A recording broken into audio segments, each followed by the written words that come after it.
Recapping our top story now, a man and woman killed during a gun battle with police are believed to be the only shooters that attacked a social services center in California. At least 14 people were killed and 17 others wounded. Both shooters were armed with assault rifles and semi-automatic handguns. They were killed in a shootout with police about 4 hours after the attack, 2 miles from the social services center. Chris Martinez is in San Bernardino. Chris, good morning. Good morning, Anne-Marie. And police identified those suspects as Saeed Farouk and Tashfeen Malik, and they say they opened fire at that holiday banquet for county employees this morning, killing 14, as you said, injuring 17 others. Now, Saeed Farouk was at that party because he was a county employee for the past 5 years or so, and we're told he left that banquet this morning in anger for some reason, then returned later with his wife, both of them heavily armed.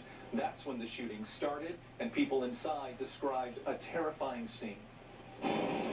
We had to come out with our hands up and be escorted across the street to the golf course and stood there for hours, witnessing clothing of deceased ones in the street, people crying, co-workers crying. I was just numb. I was just in disbelief. I called my kids and said, if something happens to me, there's a shooting here, just be safe. Both of those suspects were killed just hours later after a chase with police that ended in a shootout.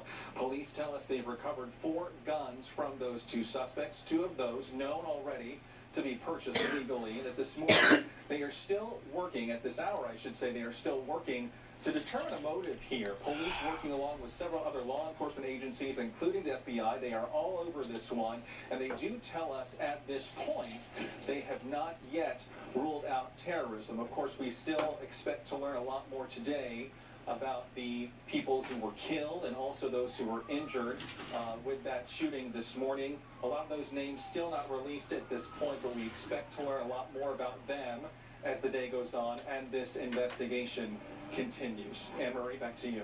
Chris Martinez in San Bernardino. Thank you, Chris. Coming up after your local news on CBS. All right, guys, like, subscribe to my channel.